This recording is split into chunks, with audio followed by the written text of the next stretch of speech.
the Mellow Astrologer, and I wanted to do kind of an impromptu video for you today because I have been receiving so many reports from friends and clients about things just not going so well.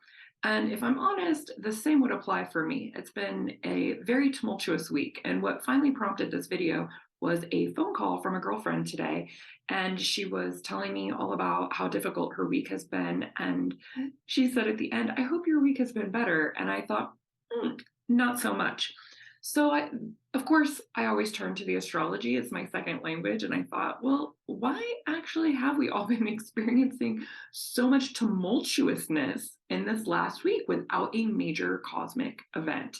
There wasn't an eclipse, which is what I would normally attribute to the amount of reorientation that we've experienced this last week. And it's reorientation kind of across the board, but reorientation in terms of especially how it can be boiled down is how we perceive ourselves and how we're navigating through life. Okay, I know that's kind of broad, but specific examples include relationships ending, relationships reorienting in a significant way. I have heard many reports, unfortunately, of physical transitions, people dying, some of which have been unexpected, like suddenly somebody is injured and then they pass, or suddenly someone has a health problem and then they pass. Also, folks who have passed, but there haven't been,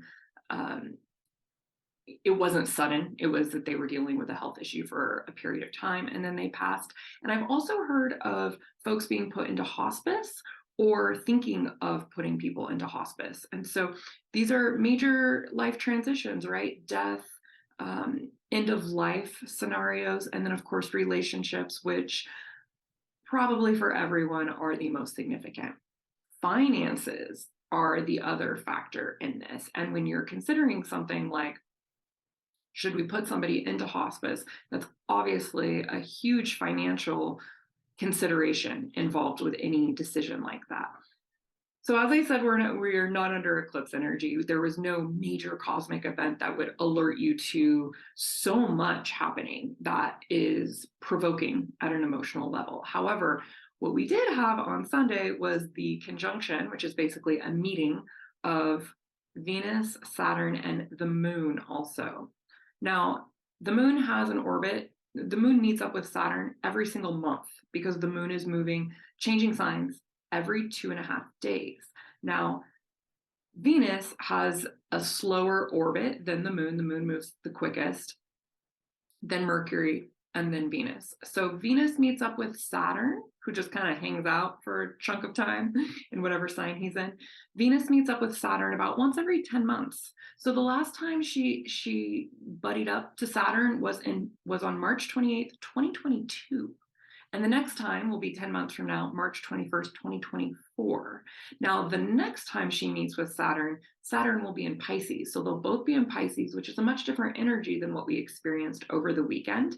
And we didn't just experience the meeting of Venus and Saturn on Sunday. There was a buildup to that, and now there's a waning. Venus did move into the sign of Pisces on Thursday evening. So she's already shifted the energetic field. She's in a sign for about 3 weeks. So the previous 3 weeks may have given us this more detached intellectual energy around relationships and finances, which are Venus's domain, because Aquarius is a very logical air sign. Okay, it's not prone to emotionality. And in fact, I would say that Aquarius is the least emotional of all the signs. Now, when Venus is meeting with Saturn, we will have experiences that have to do with taking responsibility and standing in integrity with our relationships and finances. Okay, I'm obviously generalizing in a broad way here, but that's the gist of what we're going to be feeling during this time. That can create problems with our finances or relationships. And it can also be, hey, I'm in integrity in this relationship, but you're not. And that's not okay with me, right? So it can be very provoking in a lot of ways. And if we look at it in terms of life transition, right, then you're talking about, okay, Saturn being karma and aging in time, and Venus coming up to that archetype, Venus being relationships and money. Again, I'm generalizing. then you could see how we would be having conversations and thinking about end of life themes. Okay. The one other thing that I would like to mention here is that Venus is both interpersonal relationships and our relationship with ourself. First and foremost, when Venus is meeting up with Saturn, we're going to be self-reflecting because Saturn is very self-reflective. And if Venus is about interpersonal stuff, we're thinking about our interpersonal relationships, but also our relationship to self. And what do we need? How are we going to be stable and safe, really? These are Saturnian themes, security. So what do we need to feel secure for ourselves? And are we bringing that to our interpersonal relationships? I think it's pretty obvious in terms of security how that plays out with finances, right? Relationships and finances are probably the two most core stabilizing or destabilizing elements in our life. When we go through a major transition that affects our finances or affects our relationships, it can consume so much of our mental energy, which affects our physical energy, affects how we move through life, right? So a lot of people I have heard have just been frankly depressed or having trauma arise, very difficult energetic experiences this week.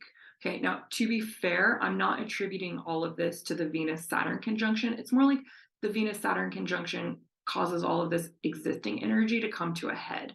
We also had the moon involved, so there were 3 planets. It was the moon, Venus, and Saturn. The moon is super emotional, and the moon is our shadow side too. So when the moon is involved in a transit like this, we can see, oh, this is actually what I've been doing here. We can have realizations and insights, especially because we had Mercury in aspect to Uranus this last week. And so that can bring a lot of insights and epiphanies. And then you're going to say insights and epiphanies around our emotional interactions in relationship and finances, our self-responsibility, where we're in or out of integrity, where we are or are not taking responsibility for ourselves, or where we are or are not taking too much responsibility for a situation. Like, are you playing the helper or the savior when you don't need to be? It's like slow your roll kind of energy, right? But the moon brings in this very emotional side. It becomes very personalized. So it's kind of like we can revert back to a childlike feeling where it's like, God is doing this to me, where it's this existential thing instead of what's actually happening on the inside, right? It's our inner child being projected onto God or onto life generally. To be fair, all of this is happening with these major planetary cycles accumulating. So Saturn is about to ingress into Pisces in March. Pluto is about to ingress into Aquarius for a few months, also in March. Mars is coming out of his shadow period. Mercury is also coming out of his shadow period. I think his shadow ends on January 30. So these are, I mean, the Mercury retrograde, we experience those throughout the year, so that's not such a big deal. But Mars being in the shadow, and then both Saturn and Pluto shifting signs, we are at the end of major planetary cycles. Saturn has a 2.5-year orbit.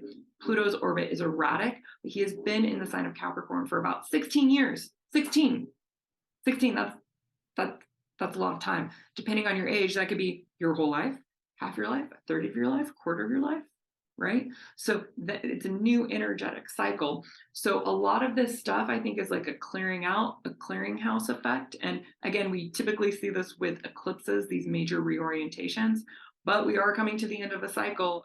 I also want to mention that I have this amazing freebie, Electrifying Astrology. I have it printed out here so I can show you because I use it every day. So if you're an astrological enthusiast who wants like a bookmark, you're going to love this thing.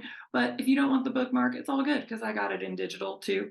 And I have a lovely PDF. It comes with tips for how to navigate like the juiciest cosmic events of the year, because there are some major dates, right? I have all the Mercury retrogrades, all the eclipses. We got a Venus retrograde again in 2023, which can bring back old lovers.